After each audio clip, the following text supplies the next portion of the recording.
Welcome to CSIS Online. The way we bring you events is changing, but we'll still present live analysis and award-winning digital media from our Dracopolis Ideas Lab.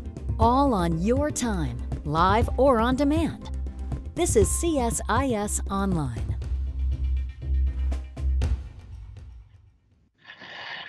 Good afternoon and welcome. My name is Ryan Berg and I'm a Senior Fellow with the Americas Program at CSIS. Before we begin, let's take care of some logistics. This event will last approximately 90 minutes. Following the ambassador's remarks and a moderated discussion, we will have a Q&A session from the public. We ask our audience to submit questions by clicking on the Ask Live Questions button on the event webpage. Again, good afternoon, everyone. Thank you for joining us today. I'm very pleased to moderate this event called A New Agenda for the Western Hemisphere. This month marks the 60th anniversary of the Alliance for Progress, an ambitious initiative launched by President Kennedy to focus U.S. attention on the Western Hemisphere in the context of the Cold War. The Alliance for Progress had very lofty goals for the Western Hemisphere, including increasing economic growth rates across the region, accelerating industrialization, eliminating adult illiteracy, and improving life expectancy. If we replace the Soviet Union with the People's Republic of China, there are many historical parallels today. The region finds itself in another similar geopolitical situation as it did in the early 1960s, at a crossroads as several large countries vie for influence by offering alternative visions for the future. What is clear is that the Western Hemisphere needs a transformational initiative for regional re-engagement, one that is based on partnership, respect, and mutual commitment to push an ambitious agenda forward. To discuss such an initiative and what it might consist of, today we have 5 distinguished speakers to frame our conversation, all of whom serve as ambassadors of their respective countries to the United States. Our ask from this distinguished panel today is to share with us your insights on how to chart a cohesive regional agenda that will promote security, trade integration, and rule of law, among other things. Ambassador Sonia Guzman currently serves as ambassador of the Dominican Republic to the United States. Ambassador Guzman has extensive experience in Washington and was previously the Minister of Commerce of the Dominican Republic. In that capacity, she helped negotiate the DR-CAFTA trade agreement and continues to work diligently to foster positive bilateral and regional relations. Thank you for joining us today, Ambassador Guzman. Ambassador Yvonne Abd el-Beki currently serves as the Ambassador of Ecuador to the United States. She too has had a long diplomatic career with various postings in the Middle East and the United States, and served as the first woman ambassador of Ecuador to the United States from 1998 to 2002. Thank you for joining us today, Ambassador Baki. Ambassador Alfonso Quiñones currently serves as the Ambassador of Guatemala to the United States. He has also had a long career serving Guatemala abroad, including 2 decades of experience serving a variety of positions at the Organization of American States. Ambassador Quiñones, thank you very much for joining us today. Ambassador Anton Edmonds serves as Ambassador of St. Lucia to the United States and Mexico, High Commissioner to Canada, and as a representative to the Organization of American States. Ambassador Edmonds has previously provided advisory services to a variety of governments and business clients throughout the region, including a role as a senior associate with the Americas Program here at CSIS from 2012 to 2014. Thank you, Ambassador, for joining us today. And Ambassador Andrés Duran serves as Ambassador of Uruguay to the United States. Ambassador Duran has had a distinguished career in law and finance prior to his appointment as ambassador, and previously worked at the Inter-American Investment Bank, Invest here in Washington. Ambassador Duran, we thank you for joining us today as well. I want to offer the ambassadors a chance to make their opening remarks, and I'll do so in alphabetical order according to country. Therefore, Ambassador Guzman, the virtual floor is yours. Thank you very much. Good afternoon to all. Hello, Mr. Berg. Thank you to the CSIS for organizing this discussion and to my colleagues for joining this conversation to share their perspective. I think it was appropriate to invoke the Alliance for Progress on 1960 anniversary and starting the point for our exchange today. I believe we are at a vital moment in this history of the Western Hemisphere, a moment when several factors collide and we have the sense that the future direction of the region is in play. Latin America and the United States has to find an effective way to recover from the pandemic and to address fundamental political and economic challenges, but also to increase the relationship between the region, our region, and the US. This is a very important because we are inescapable bound together by geography, by history, by culture, values, increasing by demographic changes, and our people has the common desire to fight in the defense of human rights and freedom. I want to focus my initial remarks on the issue of security in a broad sense that goes beyond law enforcement and citizen security. Today, we have to understand regional security also in terms of sustainability of our economy development, of the stability of a democratic system, of our resilience in the face of environmental degradation, and even after the pandemic in terms of health security. That can be done only with democratic governments and societies free of corruption and with better standard of living for our people. For the Dominican Republic, the steps that we take today to sustain our democracy and strengthen our justice system, to make more independent and transparent that justice, are the key to build security in a sustainable way that contribute to peace and stability in our hemisphere. Also, with the strength and independence of our congressional power. But we see in our neighborhood cases of deterioration of democracy and the rule of law, and this should concern the United States as much as it concerns the other democracies in the region.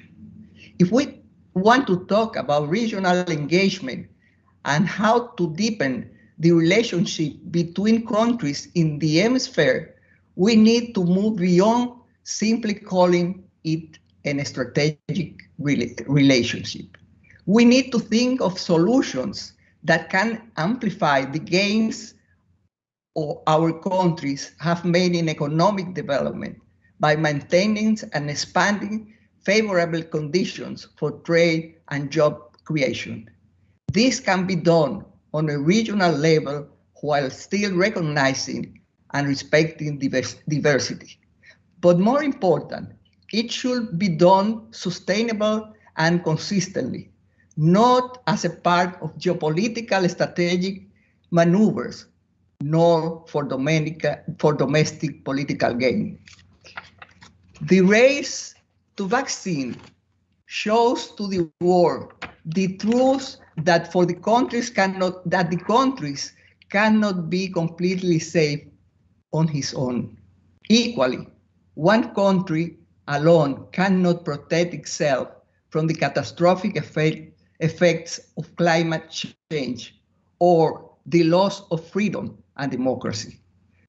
We need friendship from our nearest neighbors and closer relations.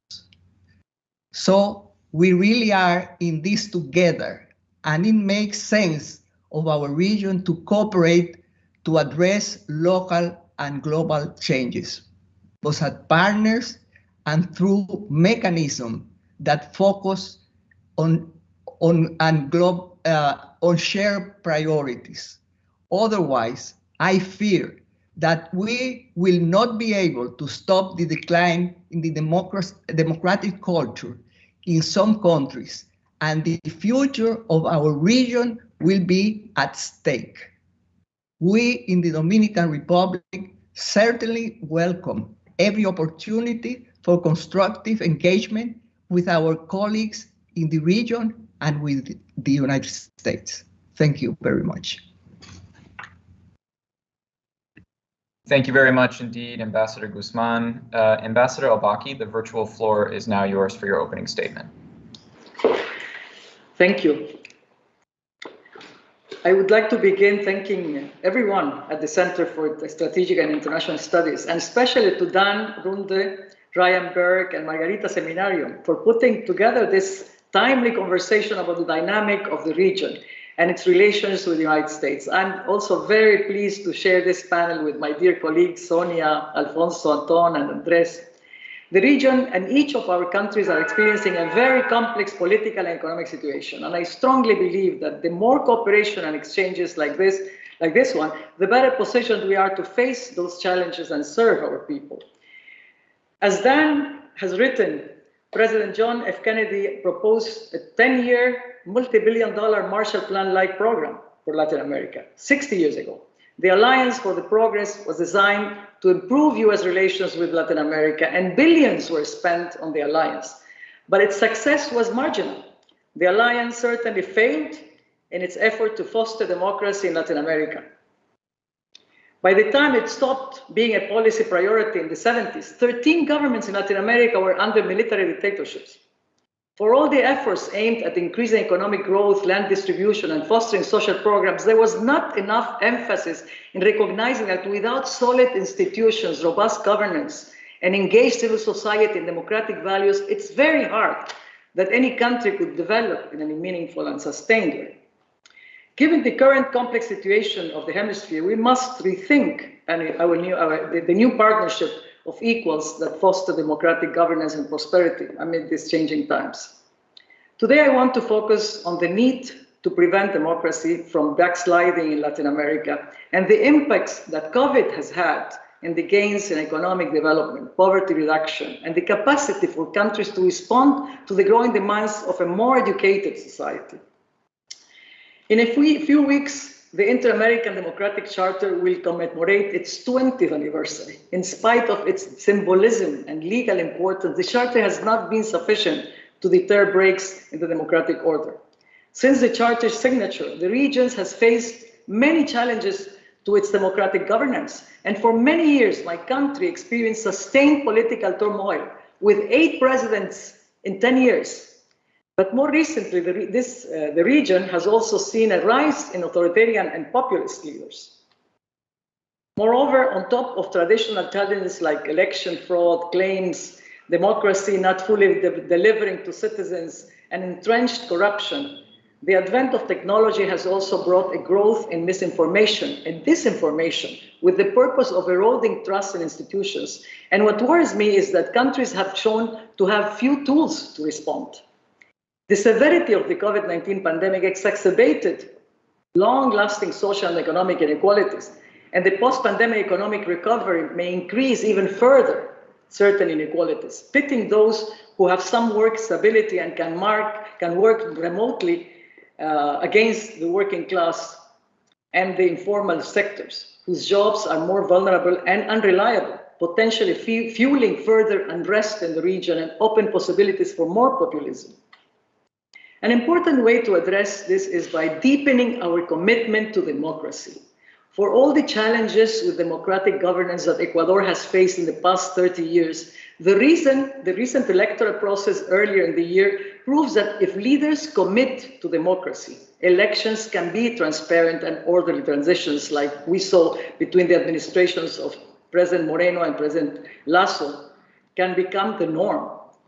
Some analysts were surprised at the smooth transition, but they failed to see the important political transformation that we undertook to mitigate the populist trends in the country. While other countries in the region are seeing an increase in populism and authoritarianism, Ecuador's commitment to democracy is unwavering and a model to other countries that are looking for freedom and stability and to move away from populist leaders. We cannot afford to lose more precious time. We need to come out of the pandemic with the region ready to take advantage of the economic recovery. COVID-19 clearly showed that supply chains and international trade logistics are very vulnerable. Latin America is very well positioned to be the best partner to the United States to address these issues, and we need to accelerate the process that many have called nearshoring. This will attract more investment in better industries and will provide more reliable and secure supply chains to the United States. Public-private partnerships with the support of hemispheric institutions like the Inter-American Development Bank, are key. Fostering and deepening our trade relations will be key to create more and better paying jobs in the region, which in turn will reduce the migration flows to the United States. That is why one of Ecuador's main foreign policy priorities is to sign a trade agreement with the United States and to attract more foreign investment. Finally, even if the pandemic forced many social mobilizations in several countries to recede, the unrest we saw in many countries in 2019, including Ecuador, is certain that it's going to resurface. Social mobilization in recent histories has shown that people are eager for change, but there is no clear sign of what that change means or looks like. Meanwhile, political groups that long the return of undemocratic regimes linger. Economic slowdown due to the pandemic and criminal violence has negatively affected the quality of life and made it more difficult for governments to deliver on promises to improve citizens' lives. As a result, outsider politics is in danger of rising, as traditional politics parties' prestige has declined. And I think many connected today would agree that this situation also facilitates extra-regional powers' ability to advance their interests. That is why I think governments in the region need to do more to defend and advance democracy with a real focus on equitable prosperity. The Biden administration had indicated that democracy support will be one of their main foreign policy drivers, and I very much applaud this. The recently announced Democratic Summit and the 9th Summit of the Americas will provide ripe opportunities to renew regional commitments to core democratic principles and respect for human rights.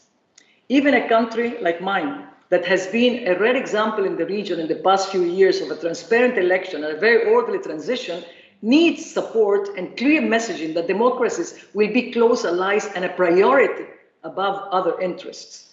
Any new policy or engagement that has to be developed with Latin America as a partnership and with clear policy objectives, this engagement cannot be driven by electoral gamemanship, nor by an intent to boost public relations of an administration. US engagement with Latin America has to be bipartisan, consistent, and sustained. If democracy is the contrast to authoritarian regimes, we as a region and with the partnership of the United States need to make sure that all actions and policy decisions are geared towards supporting democracies and helping them succeed. Otherwise, we risk very much allowing more authoritarians and populist leaders in the region. Thank you. Thank you very much, Ambassador Al-Baki, for your statement. Next, I'm going to go to Ambassador Quiñones. The floor is yours. Thank you. Thank you very much, Ryan. And I want to start by commending CSIS for organizing this very timely event. I'm very humbled and to be part of this conversation with my colleagues. And I hope to be able to contribute as much as the ambassadors that previously spoke have done so. I also want to thank Dan and Margarita for organizing or contributing in the organization of this event. I think it's important to put in context what drove the creation of the Alliance for Progress. President Kennedy had been recently elected, and he and his advisors perceived two issues regarding the interests of the U.S. in the region. First, that the relations with Latin America had been deteriorating in the years before he became president. And second, and perhaps more importantly, their increased geopolitical preoccupation with the rise of communism in the region and the increasing presence of the Soviet Union and its agents in the Americas. We may be having, as Ryan said in his introductory remarks, a similar situation right now where we have another extra-regional power very active in the region. And in a region in general that is very interested in having a more productive and more positive engagement with the U.S. But at the same time, with countries which also have deteriorated relations with the U.S. and the perspective of having additional countries joining that level of relations. The narrative and the messaging play a very important role in the relationships. And in certain cases, the region feels that the U.S. is somehow patronizing or condescending or is critical to our realities. And I think that that perception impacts the crafting of a joint hemispheric agenda. We get that the US is more powerful.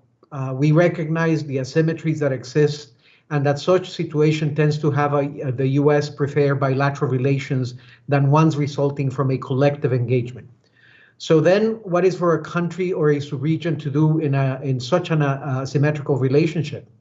I do think that it should be to try to get at this, not to be try to get at the same level with the US or pretend to have a relationship of equals, but rather to try to make the priorities of the relationship coincide, and by doing so, to have a more productive engagement.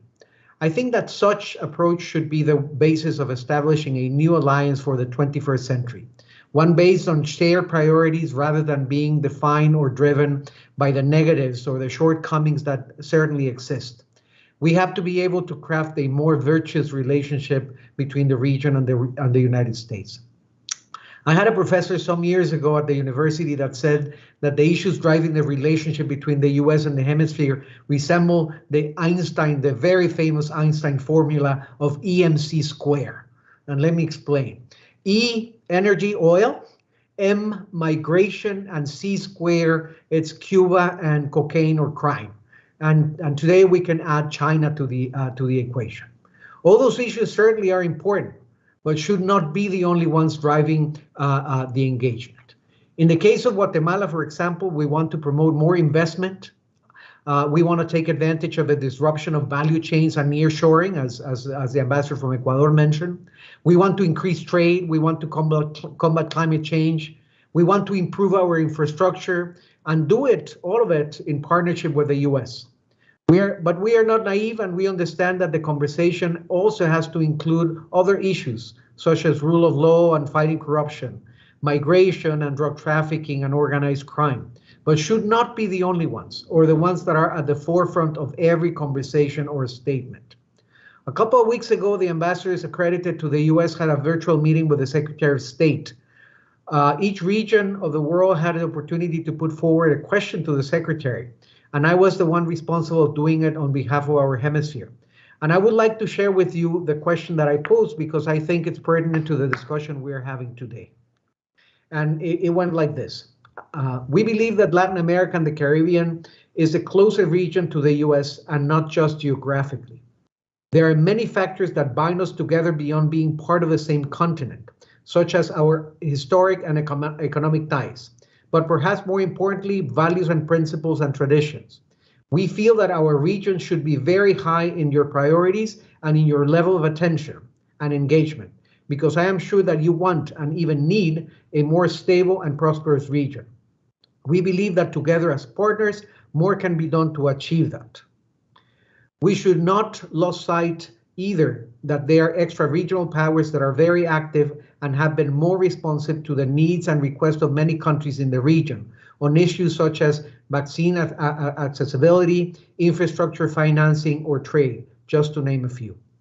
We aspire to have a more constructive, productive, and mutually beneficial relationship with the US. I am sure the US has the same aspiration. Then the obvious question would be, how do you see that happening, or how we can work together to make it a reality?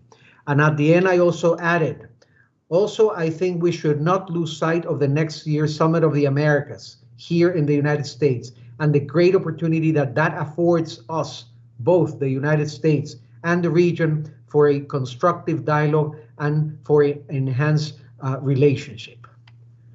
And I really think that the opportunity that affords us the Summit of the Americas is priceless and could be, and let me perhaps rephrase that, should be the moment to establish a new alliance with the region, and we have to start working on the preparation right away. For me, what we should be striving for is to craft a new agenda with the hemisphere and not a new agenda for the hemisphere. I think that the distinction is important, and the Summit of the Americas next year, as Punta del Este did in 1961, presents the perfect opportunity to craft it with the willing countries of the hemisphere. Thank you very much. Thank you very much, Ambassador Quiñones, for that very nice opening statement, as well as the reinterpretation of E equals MC squared. That'll be quite memorable for many of us. Thank you. Ambassador Edmonds, I want to turn to you. The virtual floor is now yours. Thank you. Thank you, Ryan. Thanks a lot. And thank you to CSIS and Dan for, again, including me and St. Lucia in your dialogue. You know, in thinking about this engagement today, thinking through the shared priorities in the Western Hemisphere, the bottom line is that they're the same as they were 60 years ago. Economic growth, equity, continue to be foundational priorities. And as was mentioned before, access to health is really one that jumps out as a result, obviously, of the pandemic. But as does education. We're finding ourselves in an environment, at least within the Caribbean, where we have to be much more able to produce educated folks to be able to compete globally. Sometimes not even being able to travel outside of our region. So these are some core areas which continue to be the focus, at least of my government in St. Lucia and governments in the Caribbean. I think the biggest issue, or at least CARICOM, I'm not excluding the Dominican Republic, but I can't say that I speak for the DR. The issue, of course, is how do we get there, and that's been sort of the biggest problem that we faced. We have a region that is very, very different. We have Caribbean countries which are smaller, Central American countries larger, and obviously you have countries in South America that are huge in comparison. And the harsh reality is that there are different solution sets for each of us. Not all solutions apply. I think one of the struggles that we've had, and we will continue to have if we're not careful, is that the United States, as our largest neighbor, all of us, our largest trading partner, all of us, has a critical role and continues to have a critical role in terms of developing an overlapping agenda. Alfonso really pointed this out in terms of an agenda has to be with the hemisphere and a collective engagement versus something for the hemisphere, something that is top down. But one of the biggest issues that I think we will continue to struggle with as it relates to the relationship with the United States is the ability for the United States, our biggest partner, to be able to pivot, to address some of the specific needs as they pop up, which in my estimation, it has struggled to do at times. The United States, as is clear, is no longer the omnipresent entity within the region. And for some governments in the region, the United States is no longer this benevolent friend of the hemisphere. Quite frankly, it takes years for US policy to be developed as it relates to the hemisphere. And for countries in the Caribbean, especially those of us who have a long history of political stability and democracy, we're finding that the agenda geared towards the region tends to focus on the issue of democracy and lack of democracy, which is not an issue that we believe we face. Do we face governance issues? Yes. But the issue of democracy has at times sucked the air out of the room and has focused attention away from economic development as really the primary focus of many of the small countries in the region. Now, with the world getting smaller, as I mentioned, there are the stakeholders into the space, some friends of the United States, some maybe not as friendly in terms of the US relationship. But the reality for us is also the fact that we have to develop. And one of the struggles that we all face as independent countries ends up being the avenues through which, or the avenues or the paths we decide to take to develop, to provide for our people. This is not necessarily about providing for the hemisphere or providing for the United States. This is about, for example, in the case of St. Lucia, providing for the nationals of my country. So politicians within our region make decisions based on their ability to provide support, to provide education, to drive our economies forward. And I think it is one of the things that we all as grown-ups, as diplomats, are aware of. And it's one of the things that I think we need to remind our friends in the United States and others that it's a fact. It's nothing personal. in many respects. It's just that we are driven to make decisions to be able to provide solution sets for our populations. Nothing personal. Reference was made to the issue of trade integration. I think the idea of trade integration being sort of a panacea is passé. We have multiple free trade agreements within the region, within the Caribbean. We're largely an open market. Anybody can come into the space and trade.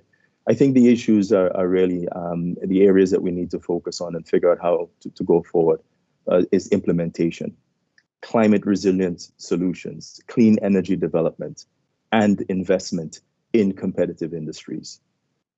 I'll close on this particular point, reiterating something that I alluded to prior, and I look forward to any questions. For the Caribbean, there is this sense of tiredness, this fatigue as it relates to democracy. Don't get me wrong, we're all aware of the instability that democracy or lack of democracy has caused within our hemisphere, the impact obviously on migration, the fact that if you have failed states within our space, that you can see through them the increase of the movement of crime and other ill effects that can impact us all. But the reality for the Caribbean is that the constant focus on the issue of democracy has seemed to drown out the focus on economic development and on initiatives that would allow us to be much more stable economically, and in our case, much more able to preserve the democracies that we are very proud of.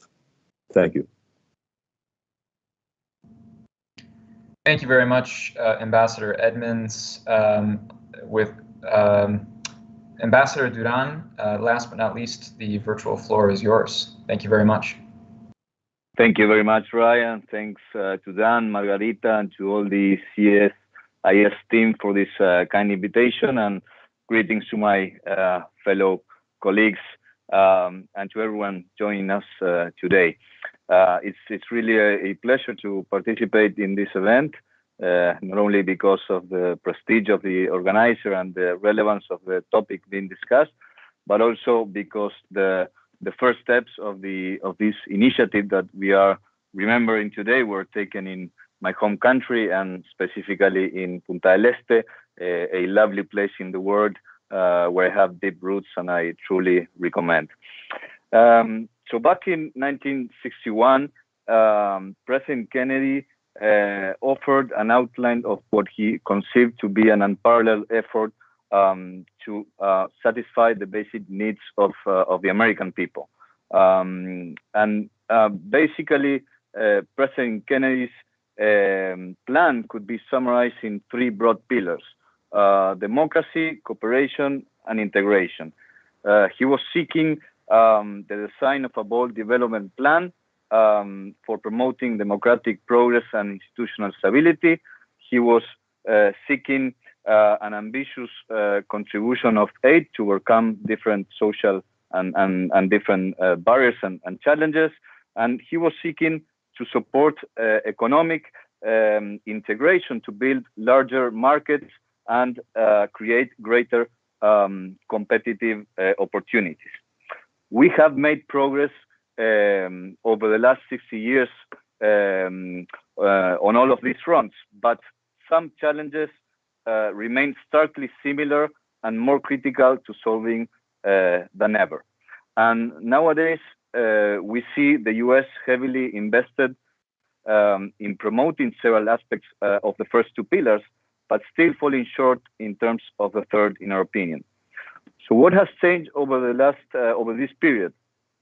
60 years ago, GDP per capita in Latin America accounted for about a quarter of that in the US, and total GDP in the region represented about 7.5% of the global GDP. Today, it's striking to see that those percentages are virtually the same.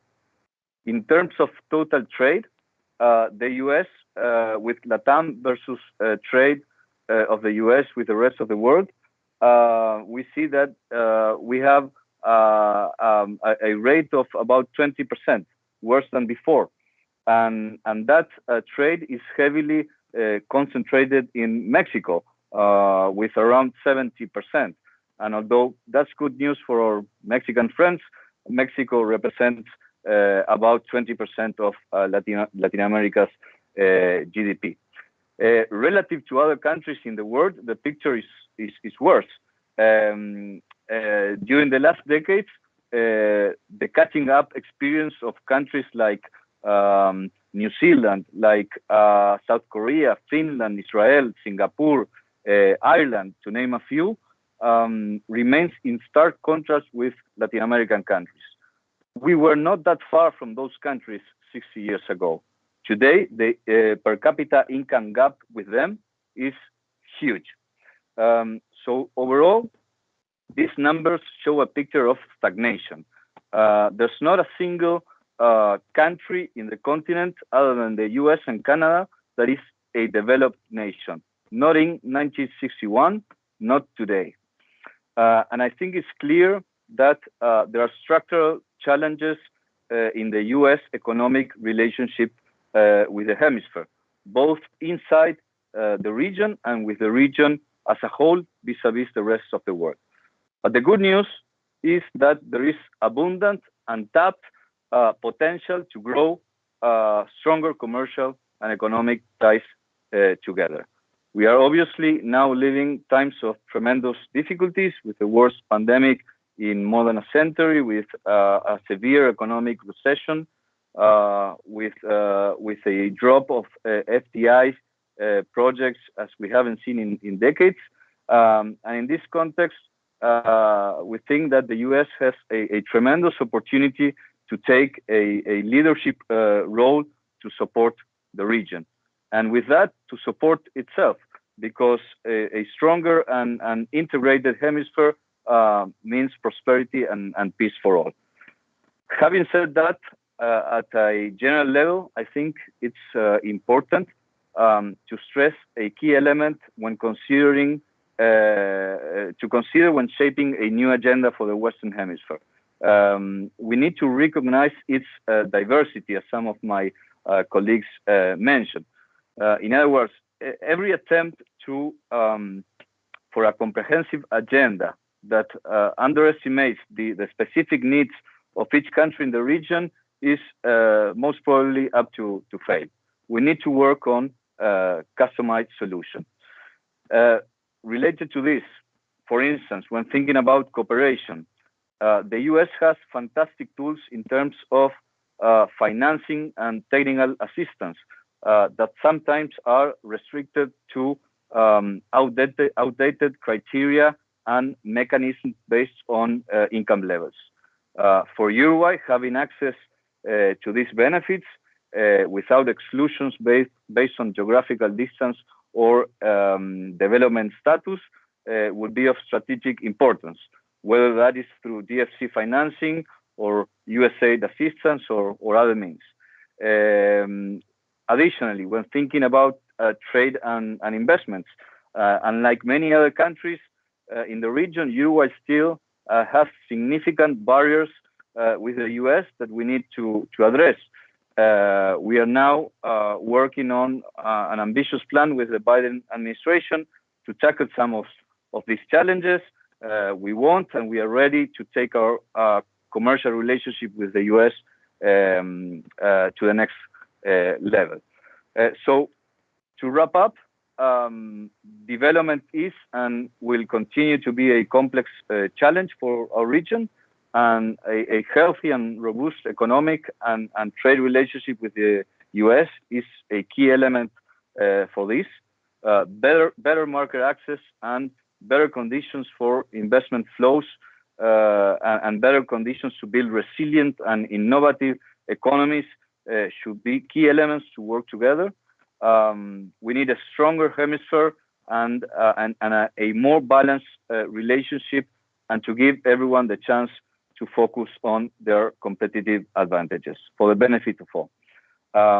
We are convinced this is an integral part of a cooperative and sustainable American continent. Thank you very much. Thank you very much, Ambassador Duran. Now that you've all had a chance to make your opening statements, I'd like to ask a few follow-up questions because there was just so much that was put on the table right now. I sensed that there was an emerging, let's call it an emerging fault line between some of the priorities that you've laid out in your opening statements, and I want to ask a follow-up question on that potential difference. When it comes to what is the major obstacle to forging a more cohesive regional agenda? Ambassador al-Baki, you mentioned almost right away in your opening remarks institutional failures, lack of democracy, and democratic backsliding. And Ambassador Edmonds, you mentioned the Caribbean's very rich tradition of democracy and how you felt that democracy talk was sort of sucking the oxygen out of a potential dialogue about a more cohesive regional agenda.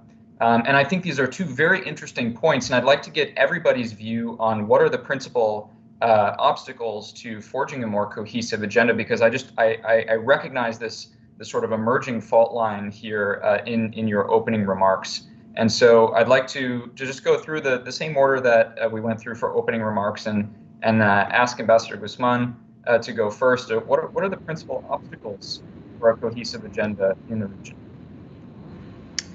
I think that we don't see in at least in my country a clear priorities in the agenda of the United States for the region.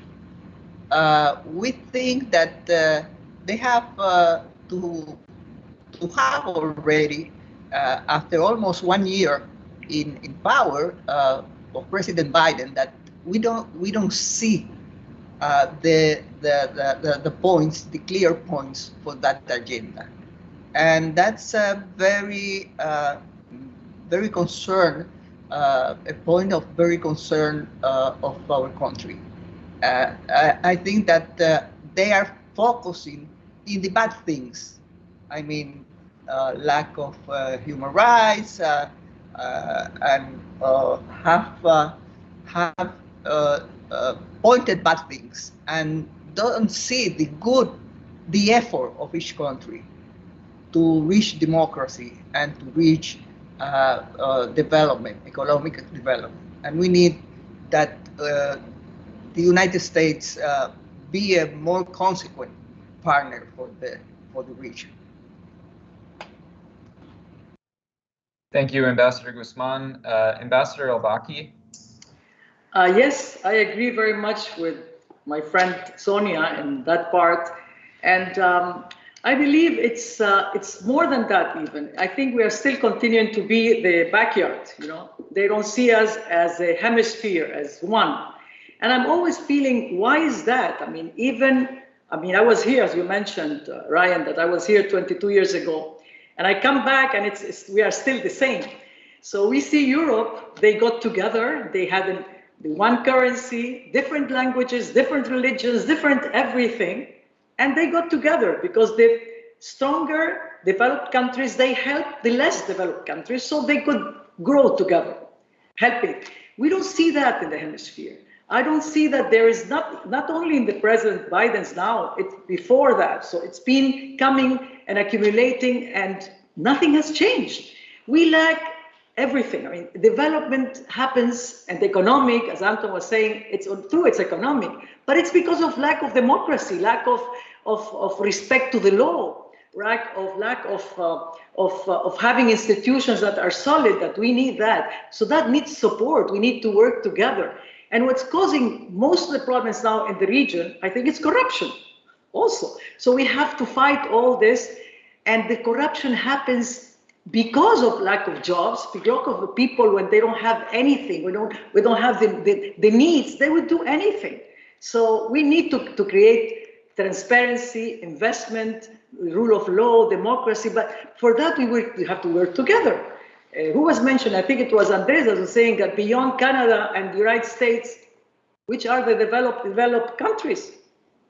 And the thing is, that's why they're having the immigration. So everything is linked. Immigrations are coming because they want the dream, the American dream.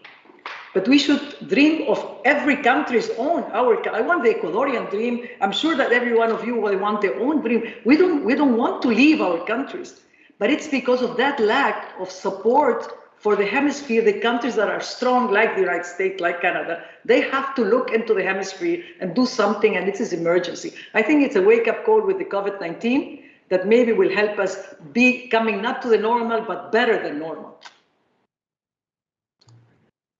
Thank you, Ambassador Baki. Ambassador Quiñones, what is the major obstacle, or what are the major obstacles to a more cohesive regional agenda? Thank you, Ryan. I would concur with my colleagues that just spoke, but I would add another one, which I think it's important, which is the political differences that exist in the region. There are countries that have different views, and in certain cases, competing views on how things should move forward, or the kind of engagement that should exist.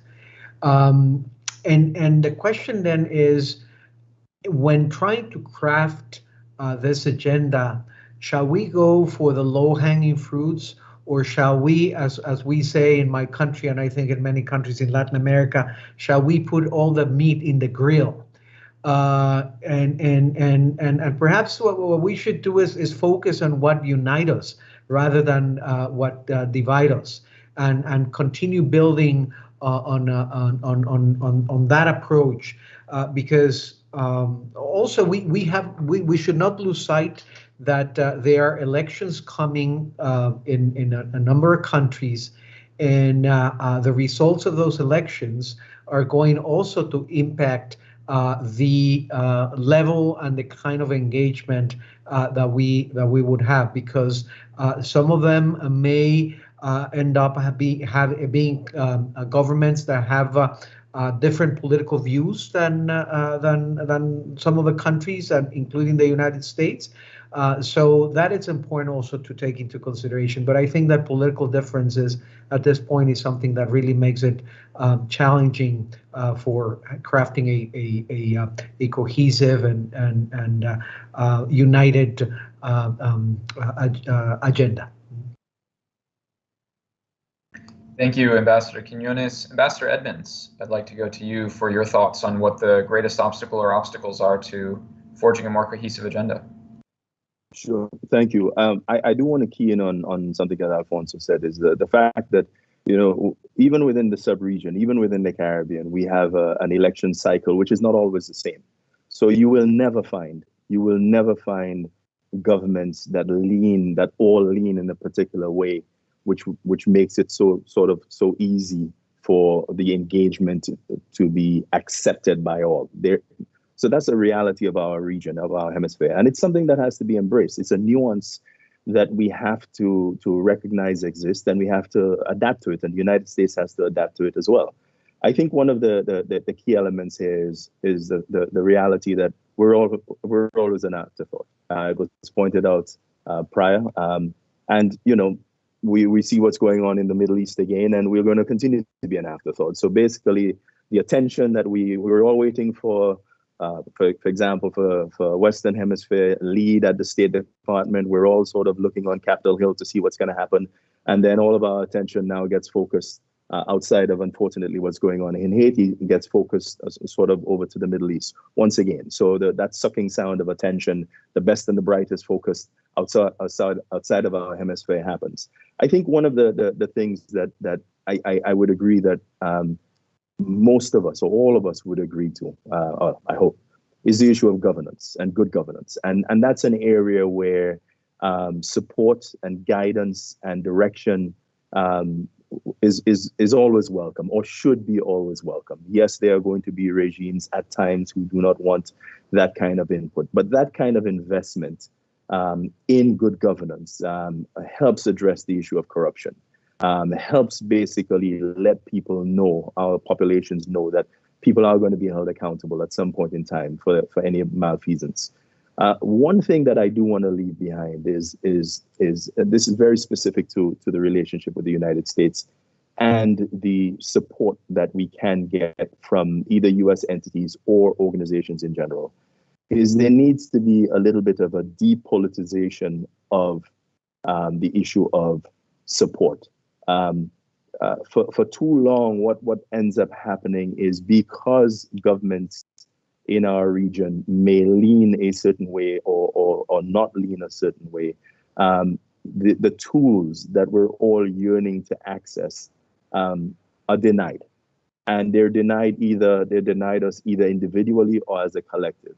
And that is not helpful because one country gaining and basically benefiting from education or governance tools, while the country right next door is not being proffered the same solution set, is only going to end up ensuring that we have instability. So the openness of support and the lack and the seizing of withholding support to countries because now I say countries who want the support, but the withholding of support from countries who may have a particular difference with the United States is something that I would caution against, because people remember, politicians remember, and most importantly, our youth and our populations remember who will be the politicians of the future, who will be the ones responsible for managing the relationship with the United States going forward.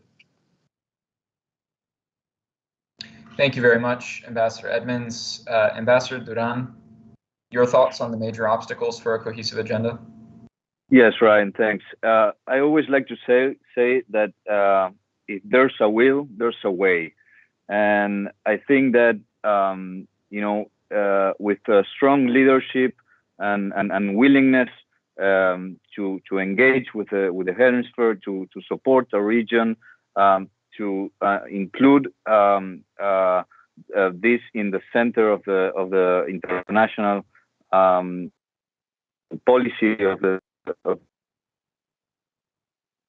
is possible. And I think the U.S. this administration obviously had many internal problems to tackle, and we are now seeing a change. At least I feel there's a change in the approach to the international affairs and the hemisphere as a whole. We are seeing that with the vaccines. We are seeing some high-level visits to the region. So I am optimistic that engagement will be stronger as time passes. Thank you, Ambassador Duran. I want to ask a question about regional institutions, because regional institutions will be critical in forging any sort of cohesive agenda, or as we've sort of outlined here, even a differentiated approach, an approach to various subregions that recognizes their needs and tailors as such. And so I want to ask all of you to comment on regional institutions, principally the OAS. I know some of you, such as Ambassador Edmonds, actually represent your countries before the OAS as well. Are regional institutions up to the task of contributing to this kind of cohesive neighborhood agenda? And please comment on some of the regional institutions that we should focus on, the OAS only being one among many. And so if I could go in sort of reverse order and start with you, Ambassador Duran, and then go in reverse order, that would be great. Thank you. Thanks, Ryan. Yes, the Organization of American States obviously has a role to play. It always has. The Inter-American Development Bank should have a very strong role in terms of facilitating investments and new companies in the region. And I think between those two institutions, those should be the main international organizations that should support the region. Great, thank you. Ambassador Edmonds? Thank you. there's only one institution where we all sit, and that's the OAS. We're not all members of the IDB. Countries like mine are not a member of the IDB. Through the Caribbean Development Bank, there's a relationship. And when you talk about financing, a stronger partnership between CABE, between the IDB, between the Caribbean Development Bank may very well be a way for us to work together as it relates to economic development and access to finance. The OAS is I dare say, my father served at the OAS and we chat about it, and the OAS of today is not the OAS of when he served, nor is it the OAS of when Alfonso was there. The lament for the OAS for small countries is that there was a time when the OAS was the entity that trained a lot of people within at least the Caribbean. A lot of politicians, today's politicians, were people who were educated through the OAS. There was a point in time when the four pillars of the OAS, security and development and others, were all seen as being equal. And the OAS played an outsized role in terms of really pulling all of these elements together. The focus today of the OAS on democracy and human rights is a valuable one. It's a needed one, but it has at times drowned out, at least in the view of some countries, it has drowned out the other pillars, and it has drowned out the need for it to be equitable in those other areas. And unfortunately, that is going to challenge the organization in terms of its future and its relevance to countries, especially smaller countries in the region. But I have hope that as a collective, we can all see as member states that the OAS is the one entity where we all sit. And if we can effectively marry human rights, democracy, development together and strengthen the four pillars of the organization, including security, then there's a there. But we're threatened today in terms of the OAS being that legitimate entity that we can all look to pull us together. Thank you, Ambassador Edmonds. Ambassador Quiñones? Thank you, Ryan. I think that the OAS in particular is designed to be up to the task, but that comes short with two issues. One is financing, and the other one is the political will. Which the second one that I mentioned is more important than the first one, because if the political will existed, the money would follow. I think that there should be a discussion on which is a discussion that happens every so often, and I'm sure that Anton's father was a part of a conversation on how to strengthen the OAS. I was part of a conversation on how to strengthen the OAS, and perhaps it's about time to go ahead again into that same analysis. But we go back to the fact that there are competing political views. And we have seen certain governments that have been elected recently that for instance, mention other regional mechanisms and sub-regional mechanisms as more important than the OAS. Notwithstanding, it's the place, as Anton clearly mentioned or pointed out, that all the countries are part of. And I have to say that including Cuba. Cuba is a member of the OAS. It's not active, but it's a member. So all of us are part of the OAS. So the important there is there interest to strengthen the OAS? If that is the case, there should be financing behind it. And I think that it would be a good piece of conversation for the coming Summit of the Americas. Which is not the same. I mean, Summit of the Americas is not the OAS is not the Summit of the Americas, notwithstanding is the Secretariat of the Summit of the Americas. But it's a mechanism, the Summit of the Americas is the mechanism dialogue at the highest level. But it can trickle down mandates, and it can trickle down the decisions in terms of how to go about. The other point that I think it's important is there are other institutions, regional institutions, but not all the countries are members. But that doesn't mean that they're not key to the development of our countries. Within the Summit of the Americas, there is the Joint Summit Working Group, which is comprised by different entities. Obviously, it's the IDB, but it's also ECLAC, the World Bank, and others that are part, which also can contribute to helping in helping us in designing or at least in helping us create this agenda for the 21st century.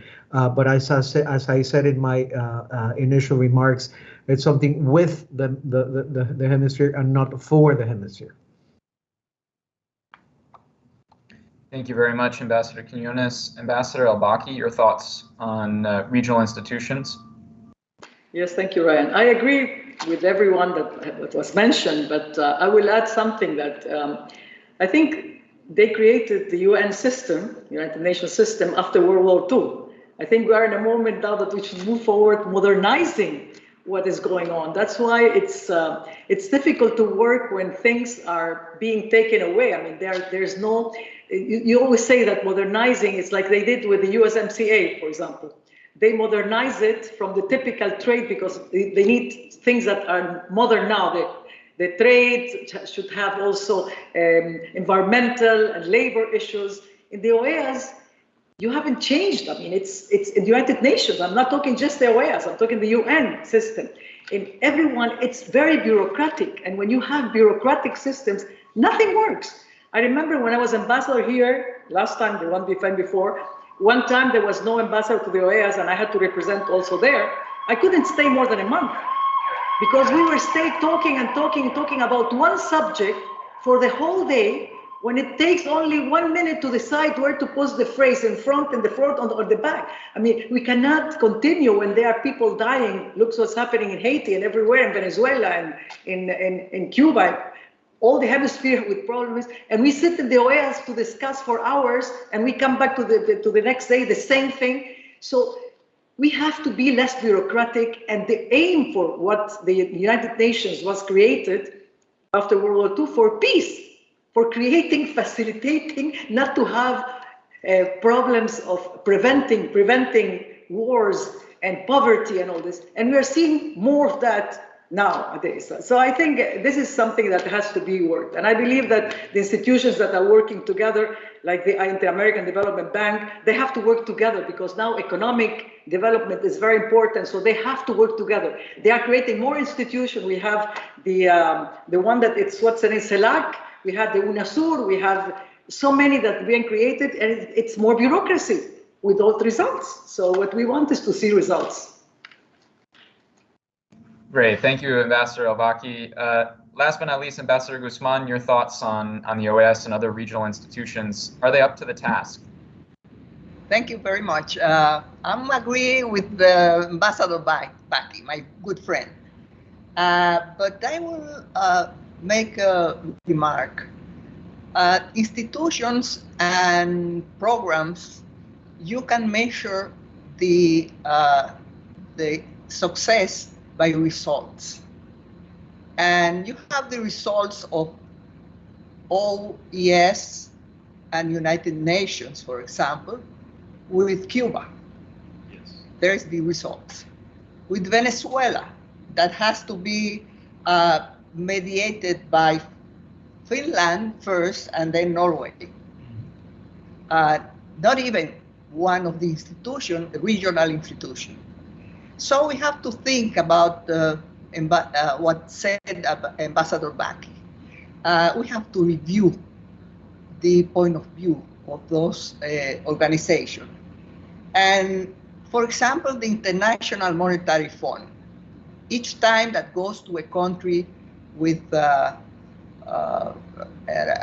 agreement, it creates a revolutionary social revolt.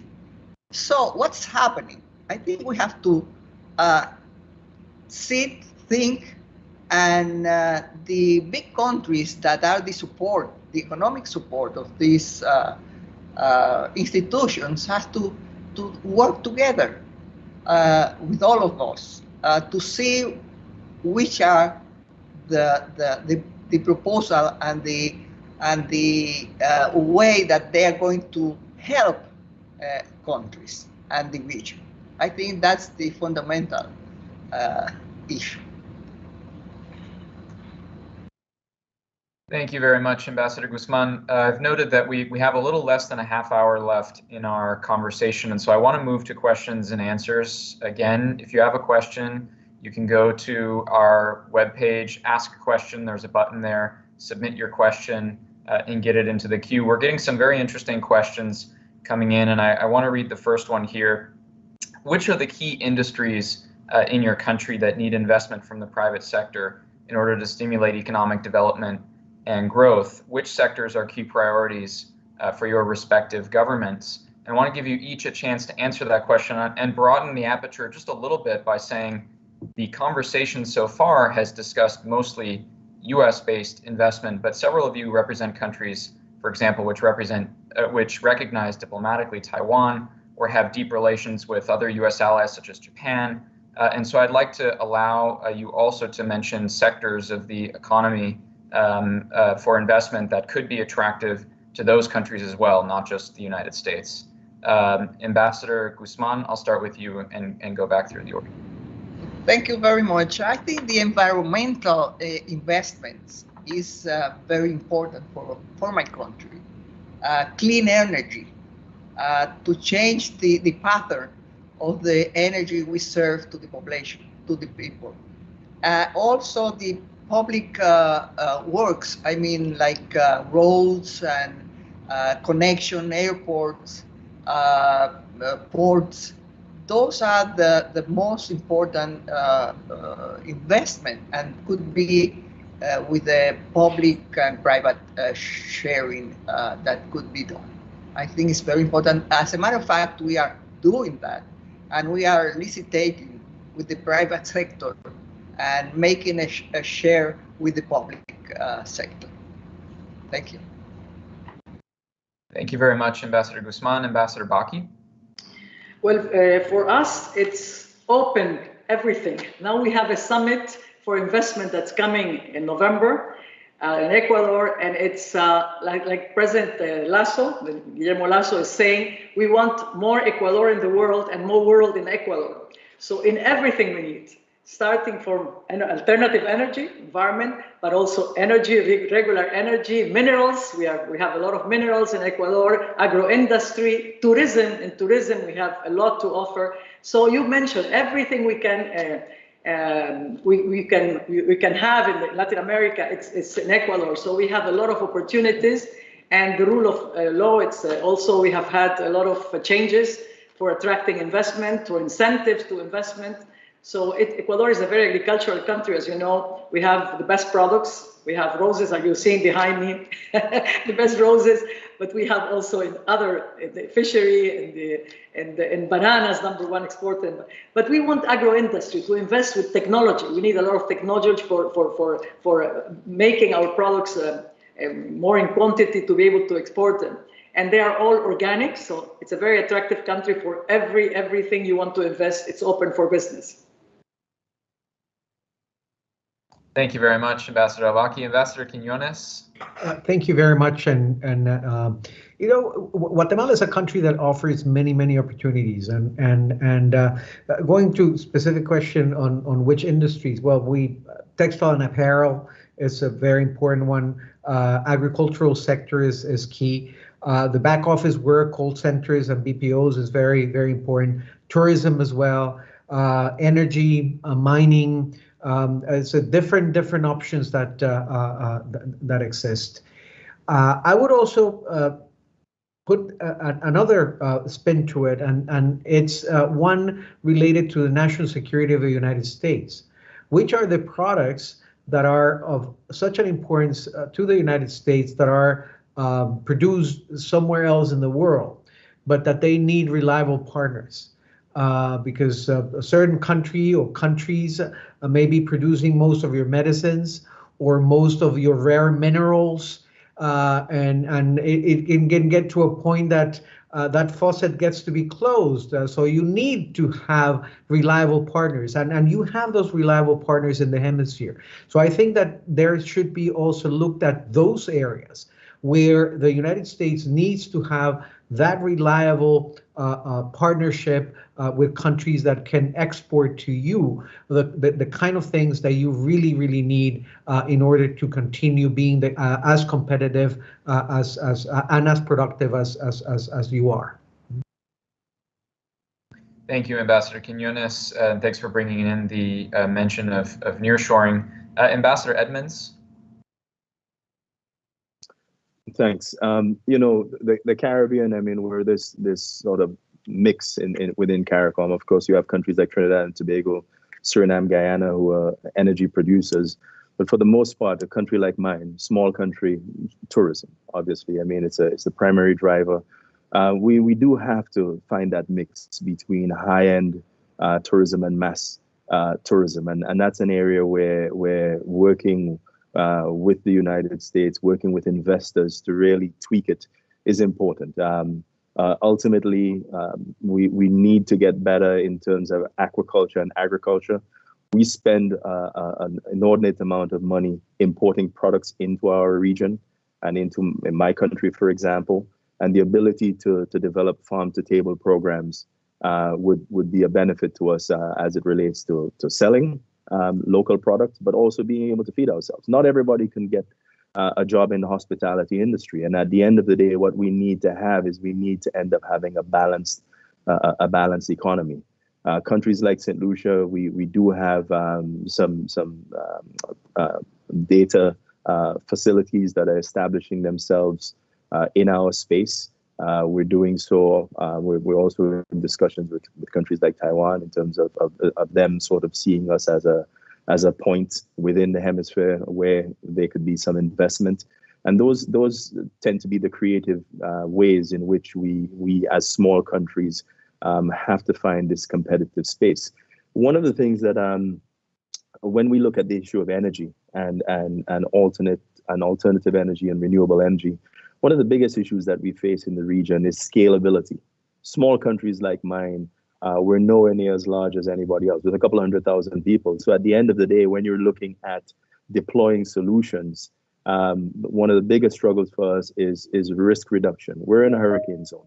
So at the end of the day, the solutions for us to be able to not import as much fossil fuels, to start to regreen our economies, to feed that into a hospitality industry, but to overlay that with a risk reduction mechanism is going to be critically important for us. So that's where the DFCs of the World Banks, the IDBs for the other countries who are members of the IDB all come into play to sort of allow us to have what everybody else has and everybody else wants, but definitely on a smaller scale.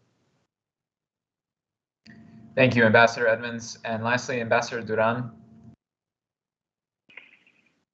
Yes, thanks. Likewise, similar to Yvonne, I mean, Uruguay is open for business in general. We have many opportunities from our traditional agricultural activities to tech infrastructure and opportunities to boost our innovation ecosystem, life sciences, clean energy, electric mobility. We are a perfect hub for the region to provide global services, corporate services, medical cannabis. I mean, we have many opportunities that we are developing right now in Uruguay, and we welcome foreign investors to contribute to our economy. Thank you, Ambassador Duran.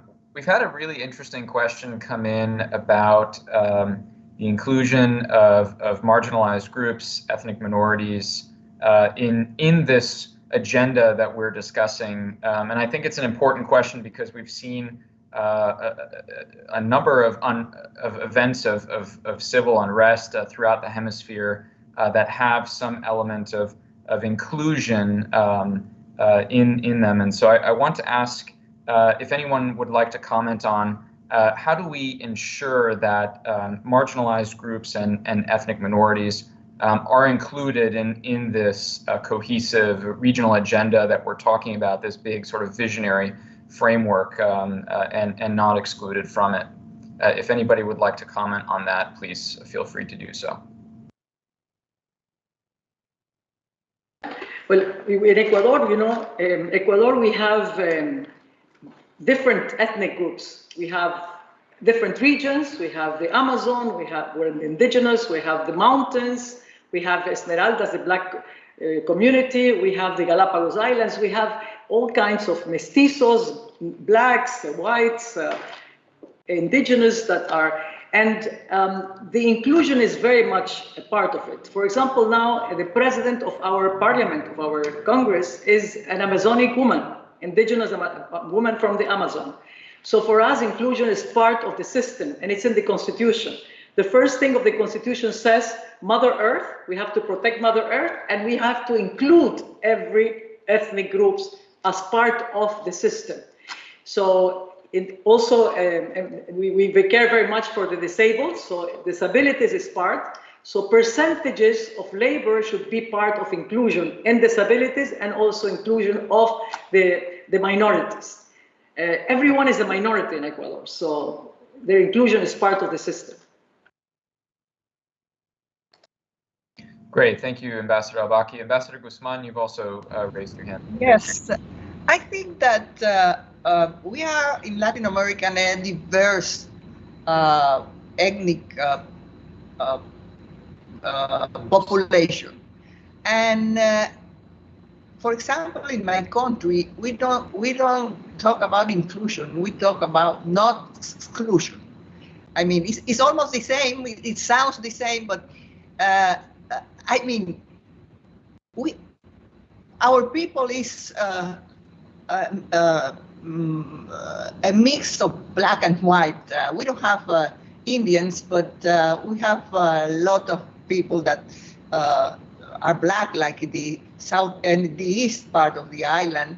Also, our neighbors in Haiti. So we don't feel that we exclude. Now we have working with the diversity of sex, and it's very important for us also to include them and to recognize that they exist and that they have the rights to be the same that women and men.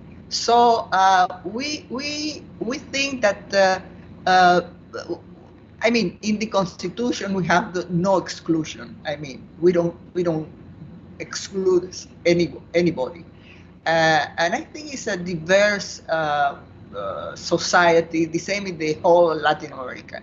So I think that we need to be recognized as that we are countries of a huge diversity in our society. So sometimes we are not well comprehended and think of that inclusion. But as a society, we are a lot of women in our cabinet of President Abinader also, and I think education is the most important part to be included. And I think we have to work on that in Latin America. Thank you. Great, thank you. Ambassador Quiñones, you have your hand raised, and also I think Ambassador Edmonds, you too were indicating that you had something to say. So first Ambassador Quiñones and then Ambassador Edmonds. Thank you very much. Guatemala is a multicultural, multi-ethnic, and plurilingual country, as Ecuador.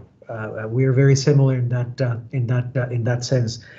So the important thing is that everybody gets to enjoy the benefits, and we have to work very hard in order for that to happen.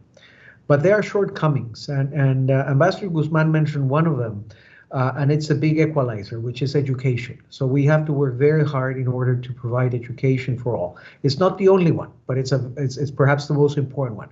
But also health. Health is key, and also security. But there's an additional one, which sometimes gets to be overlooked, which is the possibility of accessing financing. in order to be able to create micro, small, and medium enterprises. And there, I think that we can work with other governments that may have had experience or international organizations in order for that to become a reality. But the important thing is that everybody gets to enjoy the benefits of democracy, of prosperity, and no one should be left behind. Thank you, Ambassador Quiñones. Ambassador Edmonds? Thanks.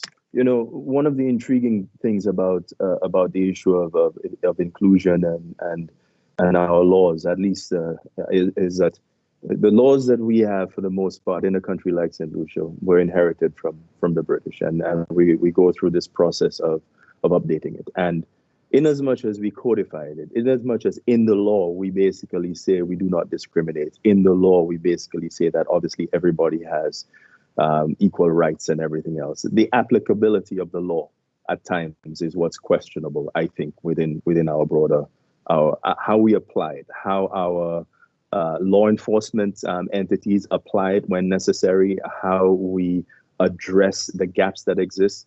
For example, yes, in St. Lucia, most mid to high level leaders within our ministries are women. Yes, most women are the ones who are in micro enterprise, but there's still a huge gap as it relates to providing many of the women in industry the services and the skills necessary for them to not only survive, but for them to thrive. And I think a deeper dive, it behooves us, at least I know for my country, that there's this effort to take this deeper dive and really and truly go beyond the law or beyond the letter of the law and basically say, okay, what is the spirit? Are we applying it as we should? As we're modernizing, are we making sure that that maybe we need to make some adjustments to it?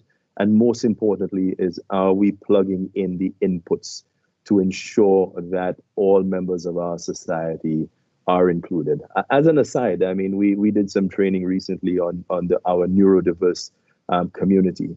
So to find out that we have a wide swath of teachers who had not had this sort of training to be able to take care of kids with autism and other afflictions. So it's all well and good for us to say that the law basically says that everybody has a right to equal to education and everything else, but the applicability is an area where, at least for my St. Lucia as well as the broader Caribbean, there's still some work to be done. Great, thank you, Ambassador Edmonds. Ambassador Duran, do you have any thoughts on inclusion? Yes, I mean, Uruguay also takes this matter very, very seriously. Uruguay has been, for instance, the first country in Latin America where a woman exercised her voting rights, and now we have the first vice president woman elected in our country. Just to name an example. And as I said, we take this very seriously in order to make sure that there are no excluded groups in our society. Thank you.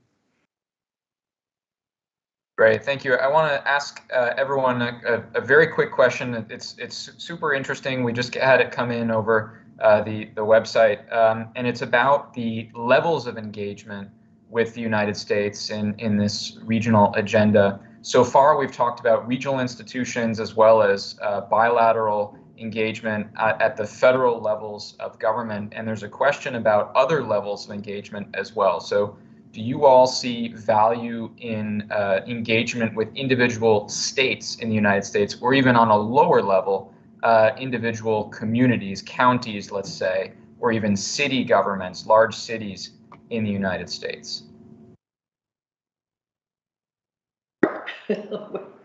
Ambassador Baki?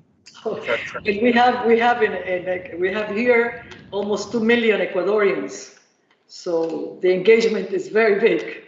We have 12 consulates Yeah, there is a lot of engagement with different states. Where we have mostly is with New York, New Jersey, California, Los Angeles, Miami, Florida, Chicago. So yeah, we work very much with almost every state, and the diaspora here is very big. Ambassador Quiñones, you've got your hand up. Yes, thank you, Ryan. I would divide my answer at 3 levels. First is one of that was mentioned by Ambassador Backy, which is the diaspora. We have almost 3 million Guatemalans living in the United States, and they are scattered all over the place. I was just speaking this morning with my vice minister in charge of the consular affairs, and he was telling me that we did an engagement with a community in South Dakota. So we even have them in those remote places of the United States. So engagement with the diaspora is important, which is scattered all over the United States, even Alaska, as an example. The second point has to do with the fact that the companies that are going to be doing the investment and the trading with our countries are not in Washington, D.C. Or most of them are not in Washington, D.C. So you have to move around. You have to go to different places to enthuse them in investing in your country and trading with your company. Obviously, technology now helps. We can do it the way we are doing it right now, but I don't think that there is no substitute for the face-to-face. So COVID willing, we could continue doing that. And the third has to do with how foreign policy of this country is crafted. And it's not just the administration that you have to engage. You also have to engage Congress. Congress is very important in foreign policy making here in the United States, but it's not the only player. There are think tanks like CSIS that also are geared towards impacting foreign policy of the United States. So it's important also the engagement, like the one we are having today, with think tanks, with NGOs, with the media as well. So there are many outlets that you have to cover in order to promote your agenda here. But would be, in my frame of mind, at least in the case of Guatemala, those 3 levels. At the government level, obviously the administration, Congress, and so on. Then at state level, for promoting trade and investment, and then the diaspora level that we have throughout the United States. Great. Ambassador Guzman? Thank you. I'm very agreed with Yvonne and Quiñones, my good friends. But I want to say that we have a lot of elected officials here in the United States that are Dominicans. And we are very proud of them. And we have to make closer work and with those peoples that we feel represented. My country also in the United States. So we have to work with them, and with the 2.1 million Dominicans we have, even though we are a small country, and they are very productive, and we have, for example, in Providence, the bigger supermarket is all the owner is a Dominican. So we have examples like that make us very proud and feel us very close to this country. Thank you. Great. Ambassador Edmonds? So I mean, I want to second the statements about the value of the diaspora, and obviously we're sent to Washington, so the federal government and the Congress ends up being the place that we're supposed to primarily focus. But that said, when I look at my country, 180,000 people, we're a suburb. I mean, and some people don't like to hear that in terms of an analysis or an analogy, but ultimately our engagement on a working level can be and probably should be much deeper, let's say with a Florida or with a Miami, in terms of getting solution sets into our space versus looking for the federal government to help us identify a training program which would come down and let's say, for example, train our police. I'm not downplaying the federal government engagement, but ultimately, when you were small, and your ability to link up your chief of police or your head of national security with somebody who's operating in a similar size mechanism, and the ability for that engagement to happen, hopefully, and obviously with the federal government approval, but that's where more often than not the rubber meets the road for a lot of us, is that those who are being deployed into our space are people who are coming from many of the trading states that we do business with. On one element here, especially as it relates to Florida and the Caribbean, is sort of this loop that exists between us, which at the end of the day, the argument is that 75 to 80 cents of every dollar by a tourist spent in the Caribbean comes back to the United States, probably through Florida.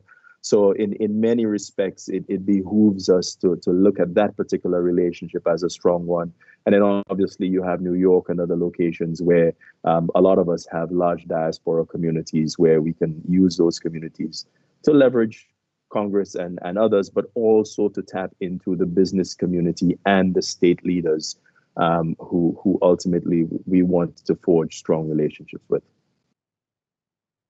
Thank you, Ambassador Edmonds. Ambassador Duran, last word. Yes, I couldn't agree more with my colleagues, and as they said, I mean, without downplaying the work at the federal level, of course, it's super important to engage with the different states and different levels of government. And I have traveled around the U.S. From San Francisco to Utah to Seattle to New York to Florida, and I would continue to do so because it's super important, meeting with governors, if possible, senators, mayors. I have recently met with the mayor of Miami-Dade, whose county has more population than the entire Uruguay, and it's the point of entry of Uruguay and I guess the rest of Latin America. So it's super important to have these connections and engagement at other levels besides the federal one.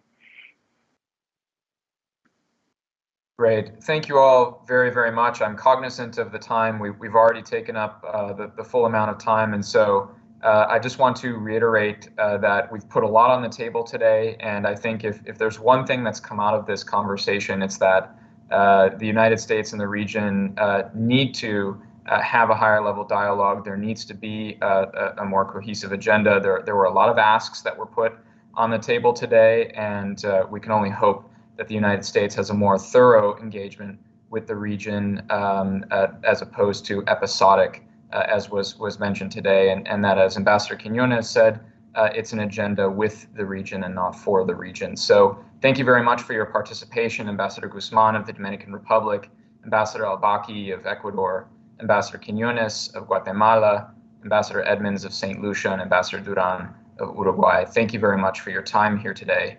And that concludes this event. Thank you, Ryan. Thank you. Bye-bye. Thank you.